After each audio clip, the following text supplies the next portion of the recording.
vamos a hablar ya con Zoraida Gallegos. Ya está, Zoraida, buenas tardes. Buenas tardes, Julio. Muchas gracias por la invitación a tu espacio. Al contrario, Zoraida, mucho gusto en que nos hayas aceptado la invitación y que nos platiques de este reportaje tuyo publicado en el diario español El País, que habla sobre este tema de desviación de 156 millones de dólares a empresas fantasma entre 2013 y 2019 por parte del Ejército Mexicano. ¿De qué trata tu trabajo? Por favor, Zoraida. Gracias, Julio. Sí, pues así como lo comentas, nosotros realizamos una investigación y encontramos que la Sedena, a través de sus diversas instancias, destinó entre 2013 y 2019 2.371 millones de pesos, pues una cantidad bastante considerable, que son alrededor de 156 millones de dólares, de acuerdo al tipo de cambio de esos años, a 250 empresas que el SAT ya declaró como fantasma. Estas empresas son las llamadas EFOS, las empresas que facturan operaciones simuladas y contra las que el gobierno del presidente López Obrador ha emprendido una persecución legal por el grave daño que venían causando al erario.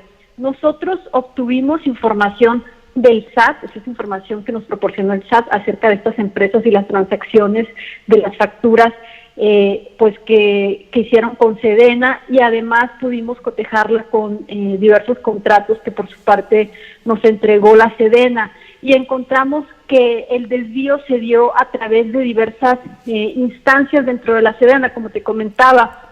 Fueron, por ejemplo, para diversas obras y servicios en decenas de instalaciones castrenses como campos, cuarteles, guarniciones en diversas zonas del país, hasta viveros, por ejemplo, en el Heroico Colegio Militar, en un Museo Nacional de Cartografía que tiene Sedena, en un parque eólico, en la Escuela Militar de Sargentos. Hay también, por ejemplo, obras que se hicieron dentro de los mismos cuarteles, obras de adecuaciones, por ejemplo, en sus unidades habitacionales, obras también en hospitales militares donde se usó empresas fantasma. En hospitales militares, por ejemplo, detectamos el uso de al menos 15 empresas fantasma. Entonces, es una gama muy diversa de servicios que se facturaron con estas empresas fantasma, Julio. ¿Y ha habido investigación, castigo contra los presuntos responsables de estos hechos, Zoraida? Nosotros consultamos a la Sedena primero vía transparencia y después también vía su área de comunicación social. Por transparencia, los órganos internos de control de la Sedena nos contestaron que había sanciones solo en contra de mandos militares medios y menores, o sea, no hay un alto mando sancionado, o sea, ningún director, por ejemplo, del área de industria militar o algún director de materiales de guerra, ningún director, solo jefes de departamentos, y son solamente 4 personas las sancionadas, con sanciones que van de una suspensión de 6 meses, y solo, Julio, esto es muy importante, solo por la contratación, estas sanciones fueron solo por un contrato a una de las 250 empresas a las que nosotros hacemos referencia en la investigación. Pues, Zoraida, esto da un punto de referencia muy preocupante, dado que ahora pues cada vez más hay presencia del poder militar en empresas, en constructoras, en el propio aeropuerto alterno en Santa Lucía, y una serie de tareas que resultan muy preocupantes, pues además a la luz de este silencio que suele imponerse en torno a las actividades del Ejército, de las Fuerzas Armadas, amparados en la necesidad de guardar secreto, incluso en razón de asuntos de seguridad nacional. Lo que ustedes encontraron y lo que estuvieron buscando son pruebas irrefutables, Zoraida, de todo esto que estamos hablando. Así es, Julio. Hay, por ejemplo, no solo obras en instalaciones militares, sino también hay facturas por conceptos de obras no militares, obras civiles que le fueron encargadas a la Sedena por otras dependencias, como por ejemplo la Secretaría de Comunicaciones y Transporte en su momento, en el sexenio anterior, o por ejemplo el Poder Judicial. La Sedena hubo algunos años, 2013, 2014, donde estuvo construyendo diversas instalaciones de juzgados, y nosotros encontramos que en obras no militares y en obras encargadas por otras dependencias también se hizo uso de estas empresas. En el Naim nosotros encontramos en los registros que nos proporcionó la Sedena que usó al menos 3 firmas, que son las que nosotros localizamos en la base de datos proporcionadas por el SAT, 3 firmas que habrían facturado 184.1 millones de pesos para suministrar materiales como por ejemplo varillas, cables de cobre, artículos de limpieza o placas de acero, o también por servicios de supervisión para la colocación de tuberías, o renta de oficinas móviles, o servicios de soldadura. Y esto fue durante la construcción de la barda perimetral y la construcción de la pista 6 del cancelado Naim. Leí que el monto más alto de estas facturaciones irregulares se refiere a una empresa del sur del país, específicamente Construglobal de Chiapas. ¿Cuál es la historia de este tema, que es la que recibió la facturación más alta, Zoraida?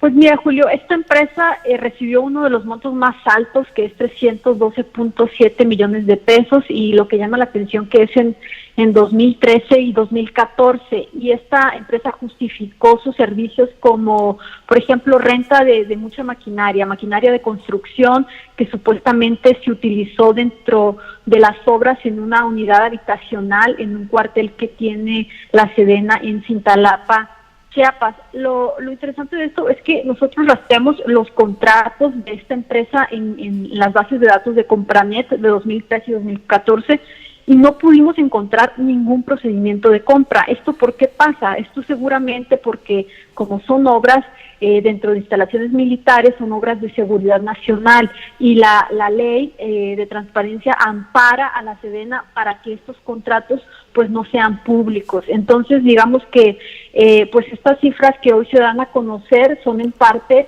te comento, por información del SAT, pero son cifras que tal vez nunca nos hubiésemos enterado, porque todos estos contratos pues estuvieron reservados durante años, amparados en la seguridad nacional.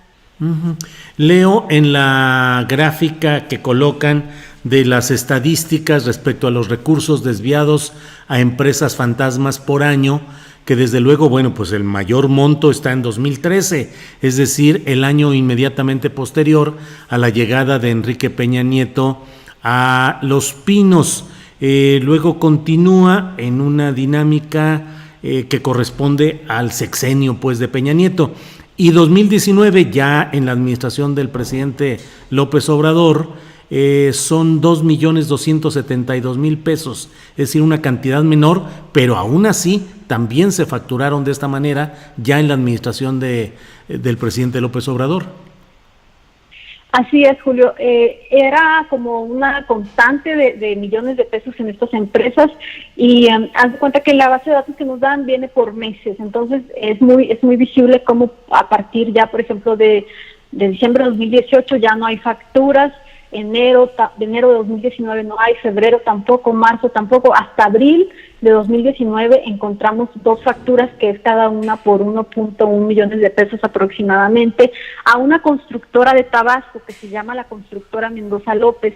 Rastreando esta empresa, nosotros encontramos pues que es una empresa que participó en la construcción de un camino que conecta a una unidad habitacional en Cárdenas, Tabasco, con un vivero. Y este vivero es justamente el vivero, uno de los viveros que se están usando en el programa Sembrando Vida. Y la empresa, a pesar de que es fantasma, nosotros rastreamos al dueño y encontramos que el dueño es un empresario de Cárdenas, Tabasco, que ha salido ahí en algunas publicaciones en medios locales y que ha presumido mucho su amistad con el gobernador de esa entidad. Encontramos ahí una nota que el gobernador estuvo acompañándolo en su cumpleaños. Quisimos contactar a este empresario porque pues es una persona que evidentemente es real, ¿no? Y tiene una empresa a su nombre, pero nunca nos contestaron en los teléfonos que registraron en los padrones de proveedores, tampoco nos contestaron los correos electrónicos que ellos registraron para recibir información. Entonces nos fue imposible localizar a este empresario, pero pues esa es la empresa que detectamos que recibió 2 pagos de la Sedena en esta administración. Bien, vi que entrevistaron también entrevistaste a algunos especialistas en asuntos de transparencia, de gastos gubernamentales, que les hablaban acerca de que pues siempre hay una gran opacidad en el manejo de los recursos públicos, el presupuesto en el área castrense. Así es, sí, consultamos a Irene Tello, que ella es directora de la organización Impunidad Cero. Esta organización, junto con otra organización, ha hecho muchas investigaciones relacionadas a empresas fantasma en el sector salud, entonces tienen conocimiento del funcionamiento de estas compañías.